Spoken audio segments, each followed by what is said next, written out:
우리가 오늘 본문을 보면은 마치 월계수 면류관을 향하여 달리는 옛날의 고대 올림픽 장면이 연상되어집니다.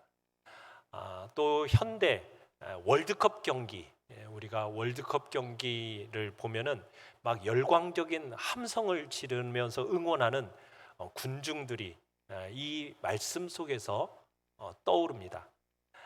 열광적인 함성이 이 본문에 들리고 있는 거죠. 복이 있도다. 시험을 잘 견디는 자들이여 생명의 면류관을 얻을 것이다. 이런 격려의 함성이 이 본문에 배어 있는 것입니다. 그러니까 끝까지 잘 달려라. 끝까지 결승점을 향해 잘 달린 자들에게 면류관이 기다리고 있다라는 거예요. 이 생명의 면류관은 주께서 자기를 사랑하는 자들을 위하여 예비하신 면류관이다 라고 권면하면서 응원의 소리를 지금 치고 있는 거죠. 어떻게 보면 아직 결승점을 향해 달리고 있는 하나님의 백성인 여러분과 저를 향해서 이 12절이 기록되어져 있는 것입니다. 지금 야고보는 오늘 본문에서 시험을 참는 자라고 하면서 시험을 참는 자의 복에 대해서 말을 하고 있어요. 물론 우리는 시험이 없는 신앙생활을 하고 싶어 해요. 그죠? 신앙생활을 하지만은 좀 시험이 없었으면 좋겠다.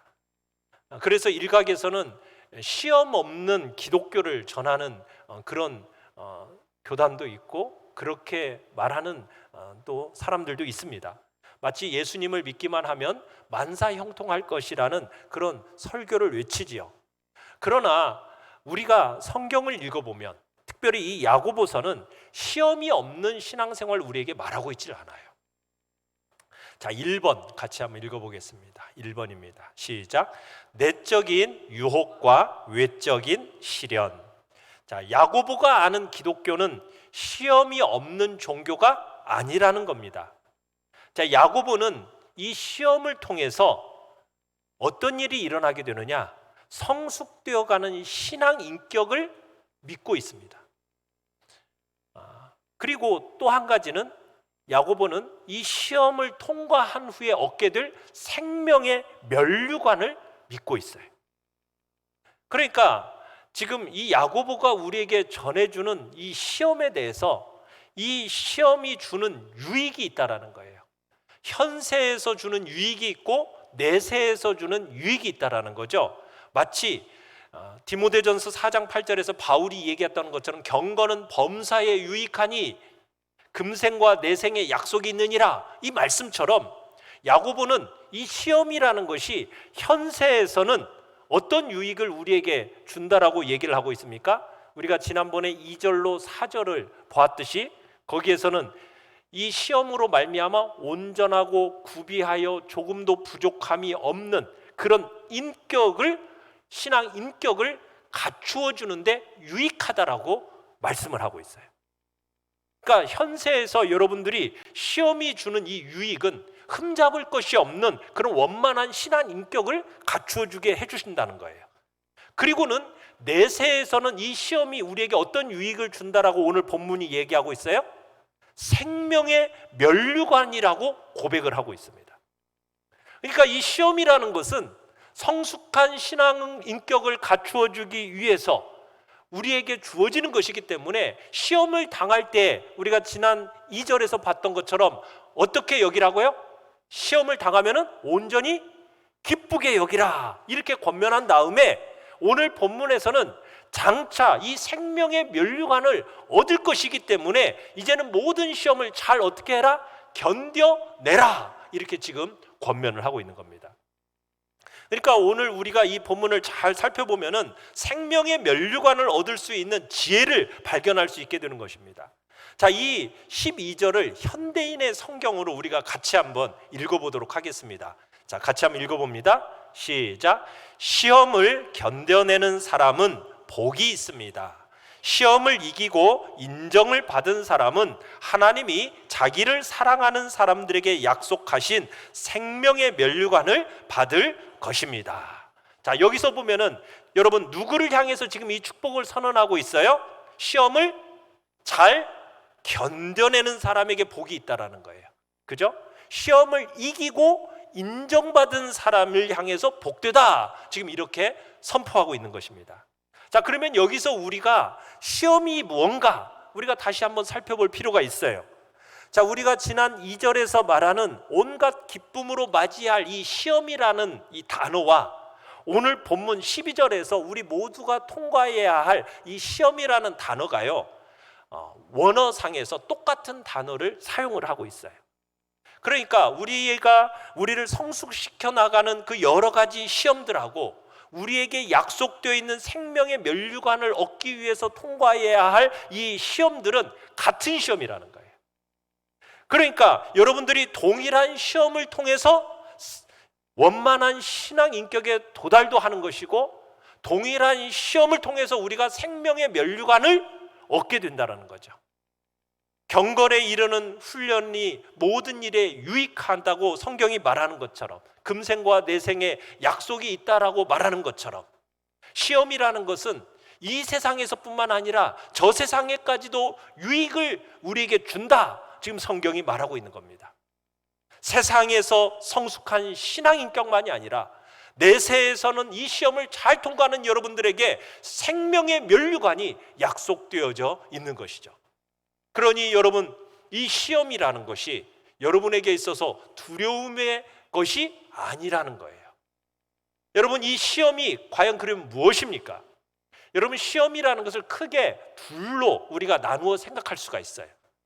하나는 안에서부터 생기는 시험이에요. 우리 내면 안에서부터 생기는 시험이 있어요. 이걸 다른 말로 말하면 뭐라고냐? 유혹이라고 합니다. 유혹. 자, 또 하나는 밖으로부터 우리에게 닥치는 시험입니다.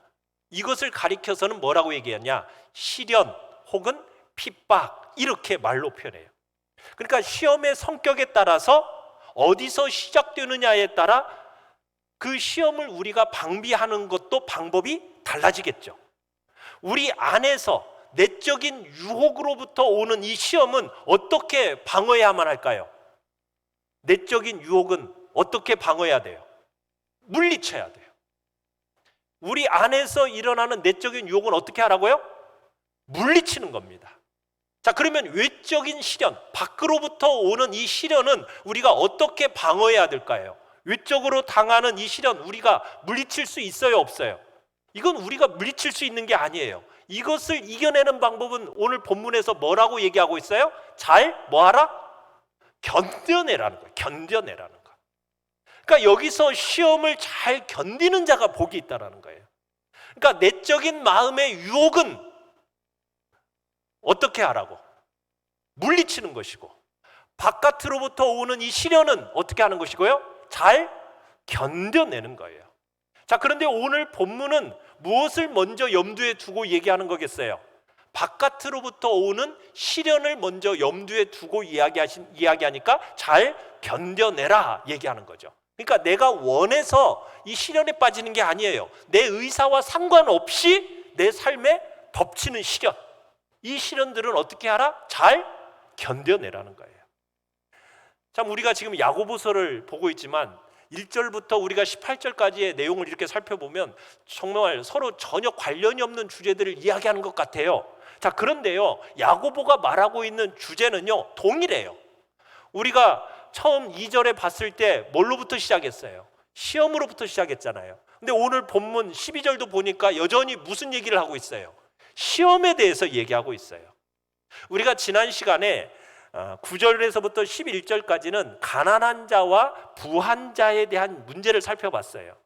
가난하든 부하든 둘 다 세상에서 자기들의 현재 처지에 연연해하지 말고 하나님께서 선물로 주신 새로운 신분, 내게 주어진 이 새로운 신분으로 감사하라, 우리가 지난 시간에 말씀을 드렸어요.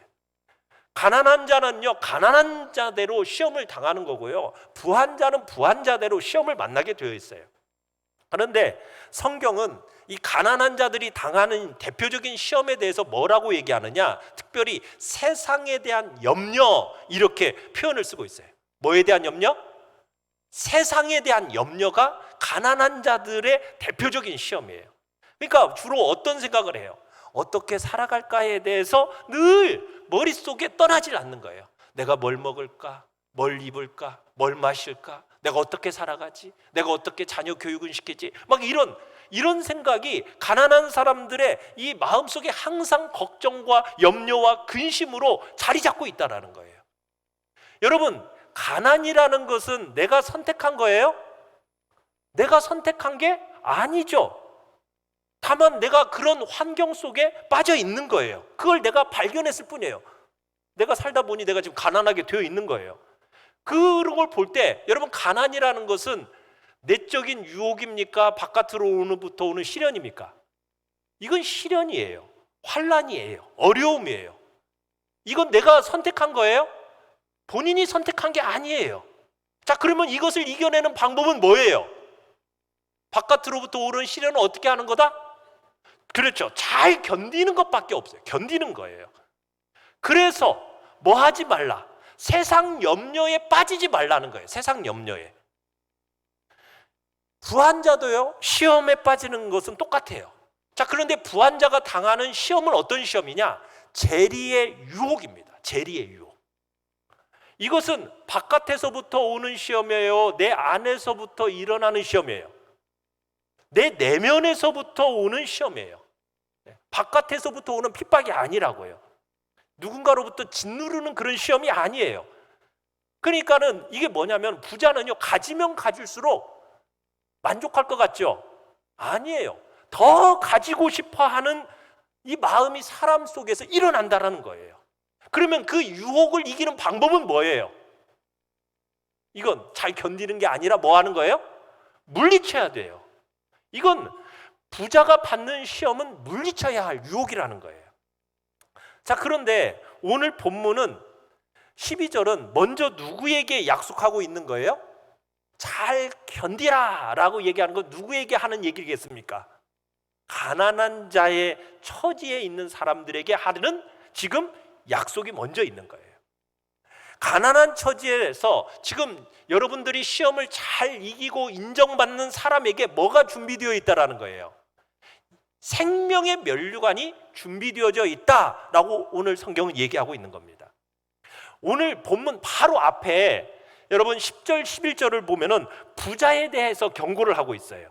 특별히 부한자들은 이 세상에 대한 집착이 쉬워요. 그러니까 이 세상에 대한 덧없음을 이야기해 주는 거예요. 이 세상 것들은 마치 뭐와 같다라고 10절에 얘기하고 있어요?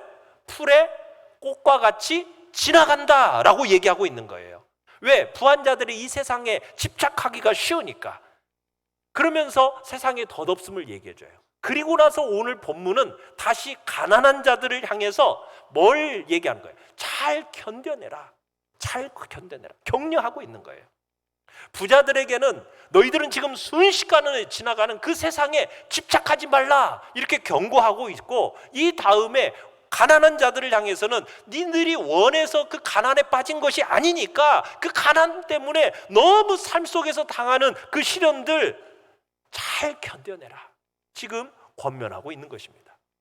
사랑하는 성도 여러분, 우리가 이제 살아가는 이 시대는 참 어렵고 힘든 시기를 지내갈 겁니다. 점점 그렇게 되어져 가고 있어요.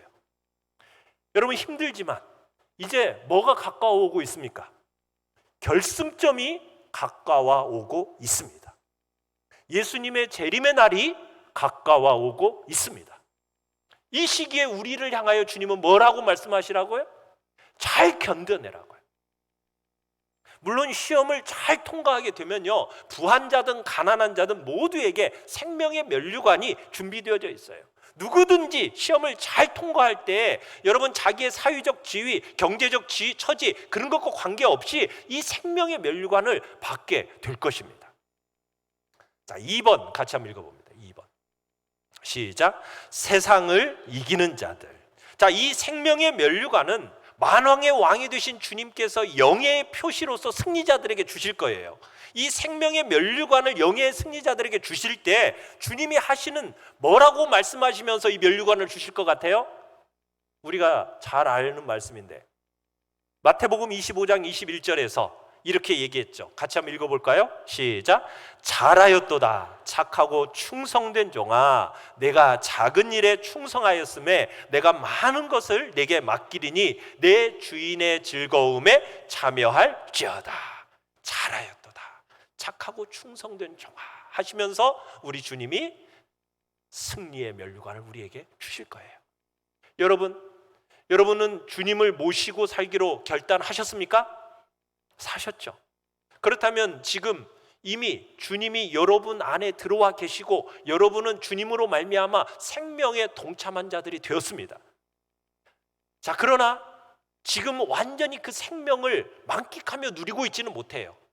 장차 주님이 이 땅에 오시는 그 날에 이제 여러분들이 충만한 생명을 누리게 될 것입니다. 지금은 단지 맛만 볼 뿐이에요. 그때가 돼야 만끽하게 될 겁니다. 지금도 예수 믿는 사람들은 생명을 받았고 지금 그 생명의 면류관이 확정되어 있어요. 그렇지만 그때가 돼야만이 여러분들이 충만한 생명을 누리게 될 것이에요. 우리가 지금 이 땅을 살아가는 동안에는, 신앙생활하는 동안에 많은 유혹이 있어요.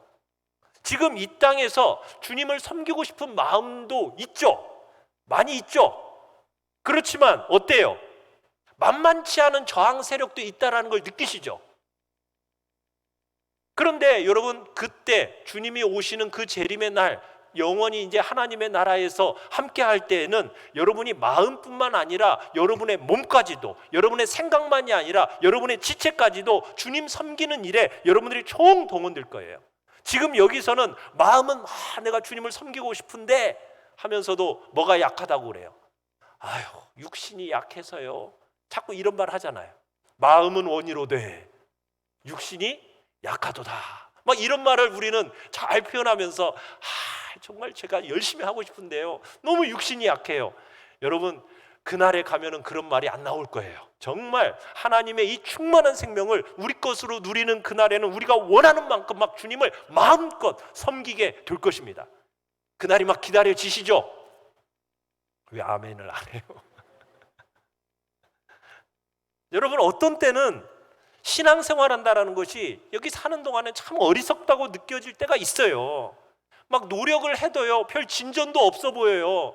그냥 신앙생활 하는 것이 그냥 별 진전도 없는 것이 매번 왔다 갔다 하는 것 같고, 또 달리려고 막 달리는 것 같은데 막 힘들게만 느껴지고, 막 주님처럼 하나님처럼 거룩한 삶을 살려고 하는데 그 수준에 전혀 미치지 못하는 내 모습을 볼 때마다 막 괴로워요. 여러분, 그런데 그 고민, 그거 헛된 거 아닙니다. 여러분, 그런 고민 하셔야 돼요. 그런 고민은 반드시 응답이 될 것입니다. 여러분의 중심에서 정말로 하나님 아버지의 거룩함처럼 나도 그렇게 거룩하게 살고 싶다, 여러분 그 소원을 가지고 살아갈 때 여러분 언젠가 그 소원대로 하나님 앞에 거룩하게 서게 되실 것입니다. 그때 그 소원을 가지고 몸부림치신 그분들은 여러분 그 마음 중심의 소원했던 대로 이루어질 뿐만 아니라 그 소원이 성취되어진 여러분들이 정말 그것이 되지 않아서 때로는 눈물을 흘린 그 눈물을 우리 주님이 씻겨주실 거예요. 그리고 그것을 그런 여러분들을 향해서 잘하였다, 착하고 충성된 종아 하면서 생명의 면류관을 씌워주시는 거예요. 그런데 이 세상에 살아가는 동안 아버지의 온전하심 같이 너희도 온전하라, 이 말은 다른 사람이나 해당되는 말이야, 나하고는 상관이 없어. 여러분, 그 말씀 마치 뜬구름처럼 잡는 것처럼 여기면서 살았던 사람은요, 여러분 가졌던 것조차 다 빼앗긴다라고 성경은 얘기하고 있어요. 있는 자는 받을 것이요 없는 자는 그 있는 것까지 빼앗기리라고 말씀하고 계시거든요. 사랑하는 성도 여러분, 여러분이 여러 가지 좌절 속에 이 세상을 살아가고 있어요. 그러나 그때는, 주님이 오시는 그날에는 여러분들이 마음껏 원하는 대로 주님을 섬기는 날, 그날이 올 것입니다. 그때는 우리 주님이 여러분을 생명수 샘으로 여러분을 인도하실 거예요. 요한계시록 7장 17절에 이렇게 얘기하죠. 같이 한번 읽어봅니다. 시작. 이는 보좌 가운데 계신 어린 양이 그들의 목자가 되사 생명수 샘으로 인도하시고 하나님께서 그들의 눈에서 모든 눈물을 씻어 주실 것임이라. 아멘. 여러분들이 주님 앞에서 애쓰고 힘쓰면서 주님같이 거룩하게 살고 싶었는데 살지 못했던 것에 안타까워하고 눈물을 흘렸던 그 눈물 주님이 씻겨주시면서 여러분을 그 생명수 샘으로 인도해 주실 거예요. 여러분, 유혹의 파도와 시련의 바람이 몰려오더라도 여러분이 바라봐야 될 게 무엇입니까? 생명의 면류관을 바라보시길 바랍니다. 이 생명의 면류관은 주님께서 오직 자기를 사랑하는 자들에게 약속되어진, 그들에게 주시리라고 마련하신 것입니다. 여러분들이 이 약속을 잘 음미해 나갈 때 여러분이 온갖 시험을 잘 이겨낼 수 있을 거예요. 이겨낼 힘을 얻게 될 거예요. 여러분이 외적인 시련이든지 내적인 유혹이든지 이것들을 이겨낼 힘을 얻게 될 겁니다. 그럼 지금 성숙한 신앙 인격자가 될 것이고 여러분이 장차는 생명의 면류관을 여러분의 소유로 얻게 될 것이에요. 자, 그러면 어떻게 우리가 시험을 이길 것인가? 여러분, 이 시험을 이긴다라는 것은 우리의 결심으로 되는 게 아니에요. 우리 자신의 노력도 아니에요. 젊은 자도 지치고요, 강건한 자도 피곤해져요. 그러나 우리의 노력과 결심으로가 아니라 오직 주님을 뜨겁게 사랑하는 그 믿음으로 여러분이 이 시험을 통과해낼 수 있게 될 것입니다. 그래서 이사야 40장 30절로 31절 같이 한번 읽어봅시다. 시작. 소년이라도 피곤하며 곤비하며 장정이라도 넘어지며 쓰러지되 오직 여호와를 앙망하는 자는 새 힘을 얻으리니 독수리가 날개치며 올라감 같을 것이요 다른 박질하여도 곤비하지 아니하겠고 걸어가도 피곤하지 아니하리로다. 정말 여호와를 앙망함으로 그분을 사랑함으로 뜨겁게 믿음으로 나아간 그분에게는 하나님이 주시는 힘이 나타나서 그 모든 시험을 이겨내게 될 것입니다. 주님을 사랑하는 사람은 이 세상을 이기는 사람들이에요. 그래서 세상을 사랑하지 않습니다. 사도 요한이 요한일서 2장 15절 16절에 이 세상을 사랑하지 말라. 왜요? 이 세상을 사랑하는 것은 누구를 사랑하는 게 아니에요. 아버지를 사랑하는 것이 아니라는 거예요. 이 세상을 사랑하는 사랑 속에는 뭐가 있어요? 육신의 정욕, 안목의 정욕, 이생의 자랑이 있다라는 거예요. 이건 아버지께로 속한 것이 아니라 다 세상으로부터 온 것이니까 너희들은 하나님 아버지를 사랑하라는 거예요. 세상을 사랑해서는 안 된다는 거예요. 여러분, 세상에 마음을 두는 신자들을 향해서 야고보가 4장 4절에서 뭐라고 얘기하고 있냐면 가늠하는 여인들이여 이렇게 외치고 있어요. 가늠하는 여인들이요. 그렇게 질책을 하는 거예요. 자기가 정을 주고 자기가 믿고 따르기로 했던 결심했던 그 하나님이 있는데도 불구하고 그 하나님으로 만족하지 못하고, 여러분, 세상에 마음을 둔다는 것은 마치 뭐와 같다라는 겁니까? 본 남편을 두고 다른 사람에게 마음을 향하는 것과 똑같다라는 거예요. 주님을 사랑하는 사람은 세상에 곁눈질하는 자가 아니라는 거죠. 세상을 사랑하는 사람은 여러 가지 시련과 시험을 통과할 수가 없어요. 왜? 아니, 세상을 사랑한다라는 것 그 자체가 항상 유혹이고 시험이 될 겁니다. 세상을 사랑하고픈 생각이 있는 한 부하고 싶은 그 유혹을 끊어버릴 수가 없어요. 세상에 대한 집착이 강하면 강할수록 내가 어떻게 이 세상을 살아갈까? 이 염려가 찾아오는 거예요. 혹시 여러분의 마음속에 그런 염려가 계속 찾아온다면 내 마음이 지금 누구를 사랑하고 있는가를 봐야 돼요. 물론 성도는 세상을 어떻게 살아가야 할지 계획해야 됩니다. 계획하지 말라는 얘기가 아니에요. 여러분, 염려한다는 말하고 계획한다라는 말하고는 이건 다른 겁니다. 세상에 대해서 염려한다라는 것은 미래에 대한 계획이 아니에요. 그냥 다만 걱정하고 염려하고 근심하는 거죠. 이건 하나님이 금하시는 거예요. 여러분, 부자가 더 벌고 싶어 한다는 것만큼이나 염려는요, 가난한 자들이 세상에 집착하는 징표예요. 부하든 가난하든 여러분, 세상에서는 항상 이런 시험을 받아요. 주님을 사랑할 때 필요 이상의 염려를 하지 말아야 됩니다. 필요 이상의 염려를 해서는 안 돼요. 여러분, 우리가 버는 액수에 따라서 우리의 삶을 어떻게 살아갈까? 여러분, 이거 지혜롭게 계획해야 돼요. 가정 경제를 관리해야 됩니다. 가장 중요한 것은 한 달 수입이 얼마나 되는가 정확하게 아는 거고요. 그 수입의 범위 내에서 한 달의 지출을 결정해야 되는 거예요. 그러니까 지혜는 복잡한 게 아니에요. 단순해요. 들어오는 만큼 내가 쓰면 되는 거예요. 그죠? 한 달 벌어놓은 돈에 비해서 이게 나가야 될 것이 좀 많다. 한 달을 꽉 채워서 내가 계획할 수가 없다. 그렇다면 여러분 그때는 뭐가 필요한 겁니까? 우선순위라는 것을 정해서 지출해야 되는 거, 그럴 지출을 결정해야 되는 지혜가 필요한 거죠. 그래서 여러분들이 꼭 한 달 동안 번 돈과 지출할 돈 목록들을 이렇게 보면서 정말 꼭 지출해야 할 것인가 아닌가, 이건 내가 단지 쓰고 싶은 목록들이 있는가, 이것을 한번 살펴볼 필요가 있어요. 아, 저거 친구가 저걸 사니까 나도 사고 싶네, 이러면서 사겠다라는 것은 말이 안 된다는 거죠. 하나님이 우리에게 보장해 주신 건 뭘 보장해 주신 거예요? 뭘 보장해 주셨어요? 주기도문에서 일용할 양식을 보장해 주신 거예요. 일용할 양식을 보장해 주셨지, 하나님이 언제 값비싼 케이크를 날마다 먹도록 약속하셨나요? 그건 약속하지 않으셨어요. 하나님은 약속에 대해서 신실하신 분입니다.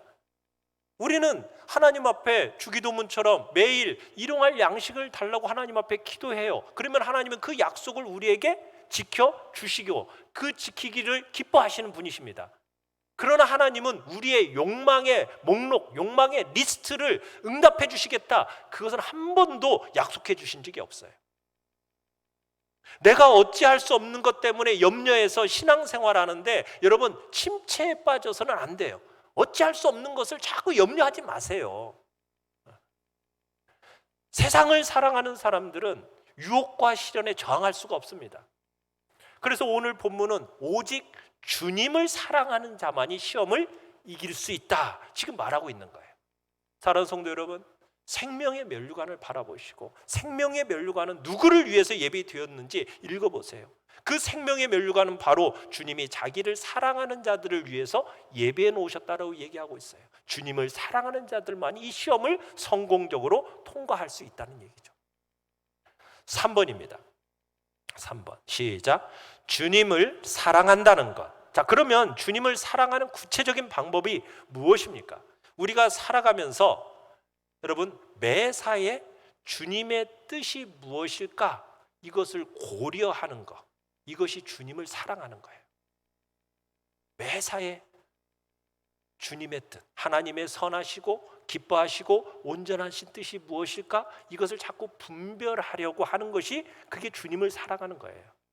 그래서 야고보서 1장 2절 이하에서 말하는 것처럼 환난을 당하고 고난을 당할 때 주님의 뜻이 어디 있는지 생각해 보는 거예요.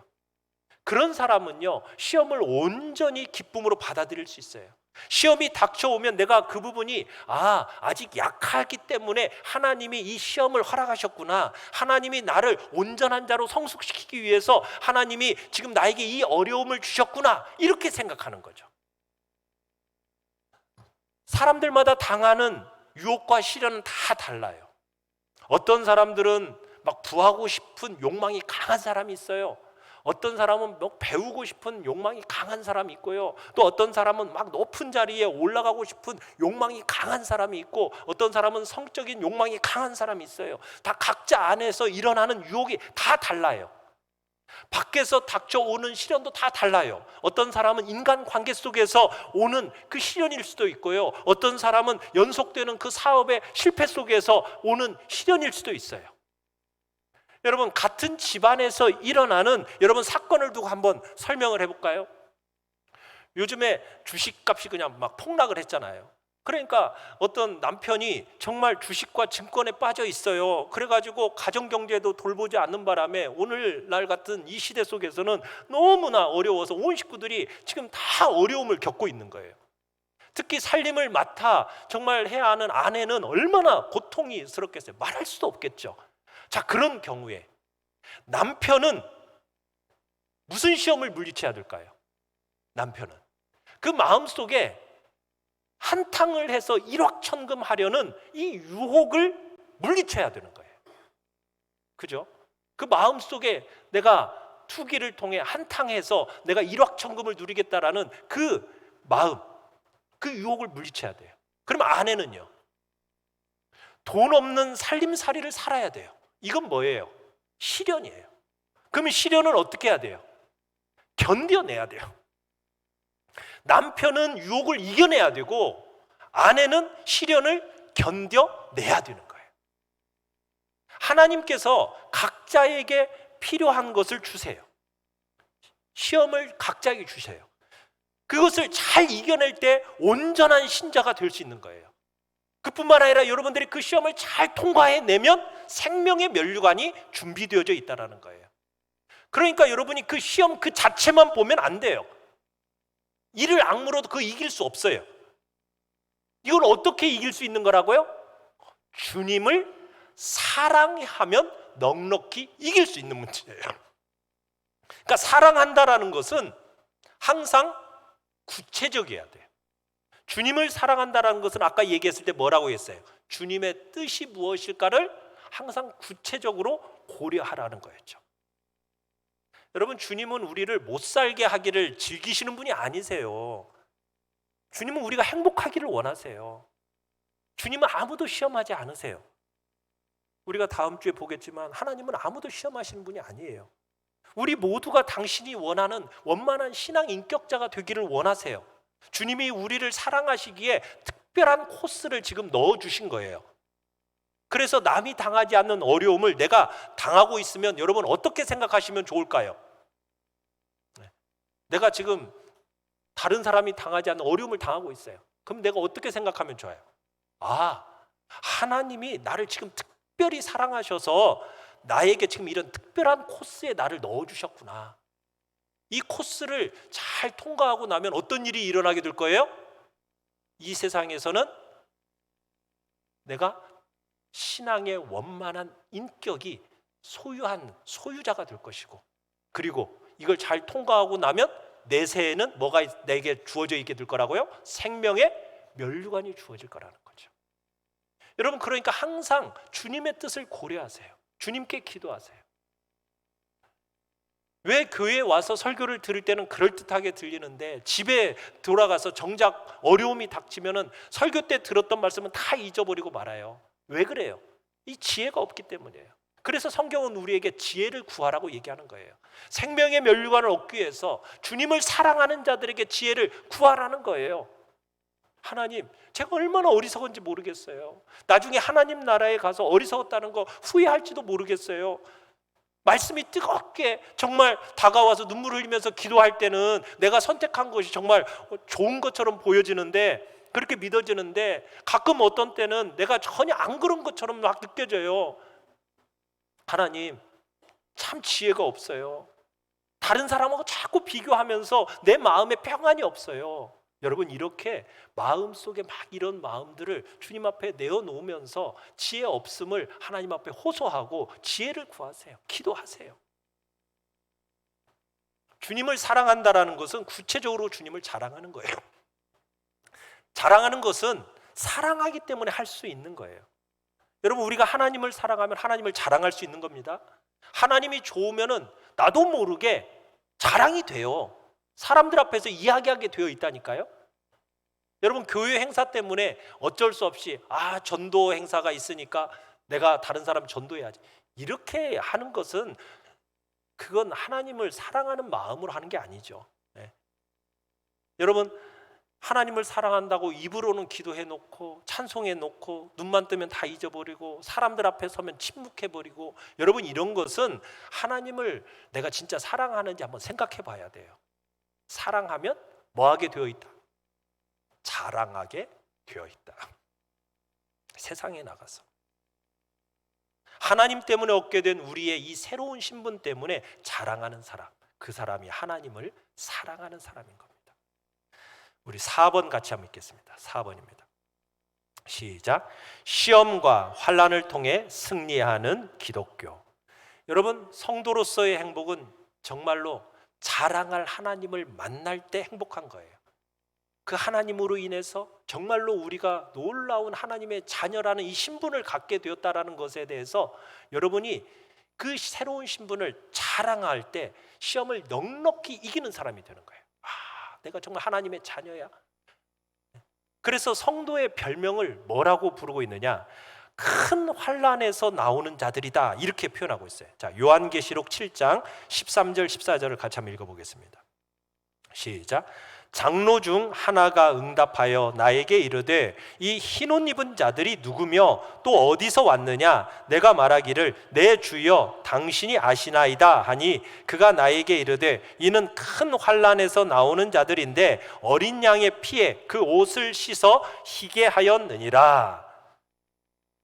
어디에서 나왔다고요? 큰 환난에서 나오는 자들이다. 그러니까 이 기독교는요, 시험과 환난을 모르는 종교가 아니라는 거예요. 예수 믿고 나면 모두 행복해졌어요. 아, 예수 믿으면 행복해요. 이렇게 말하고 끝나면 안 돼요. 뭐가 행복한지를 말해야죠. 오해가 생기지 않도록. 아, 예수 믿으면은 부자가 돼요. 예수 믿으면은 출세해요. 그래서 행복해요. 이게 아니죠. 예수 믿는 사람이 우리에게 누리는 행복이라는 건 뭐예요? 우리에게 주신 이 새로운 신분, 하나님의 자녀된 신분, 이 영광스러운 신분 때문에 오는 행복이죠.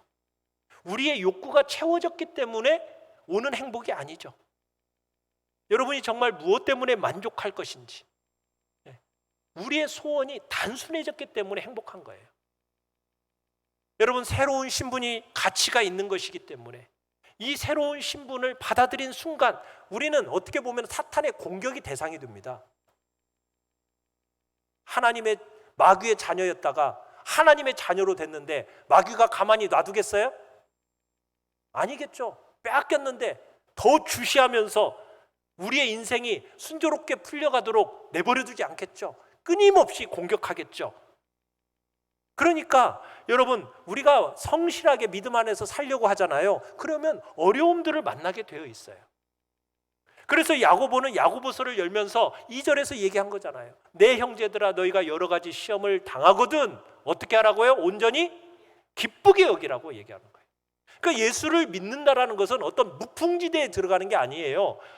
불어오는 온갖 비바람 속에 처하게 된다는 걸 여러분들이 기억하셔야 돼요. 여러분, 초대교인들을 보세요. 아무 이유 없이 재산 다 빼앗겼어요. 그런데요, 그 빼앗긴 것을 가지고 상관하지 않았어요. 왜요? 다가오는 기업의 영광의 그 풍성함을 바라봤기 때문에 이 사람들은 조금도 상관하지 않았다는 거예요. 그러니까 야고보가 말하는 기독교, 베드로가 말하는 기독교, 요한과 바울이 말하는 기독교, 다 시험과 환난을 통해서 승리하는 기독교를 얘기하고 있어요. 여러분이 어떤 상황 속에 던져질지라도 여러분 굴하지 않고 넉넉히 이길 수 있는 여러분 그런 신앙 인격을 갖출 수 있기를 바라고, 이 시험을 잘 통과해서 여러분들이 생명의 면류관을 얻게 되는 그런 자리에 여러분들이 있기를 바라요. 우리는 이걸 바라보는 종교라는 것을 아셔야 돼요. 시련을 잘 견딘 사람 복이 있습니다. 잘하였도다. 착하고 충성된 종아. 하나님이 인정하실 때 우리는 주님께서 자기를 사랑하는 자들에게 약속하신 생명의 면류관을 얻게 될 것입니다. 세상에서 성숙한 인격에 이르기 위해서 여러분, 우리는 이 시련이라는 과정을 겪어야 합니다. 뿐만 아니라 이 생명의 면류관을 얻기 위해서 이 시험과 시련을 잘 견뎌내야 할 것입니다. 시험이 없는 기독교는 진정한 성경적 기독교가 아닙니다.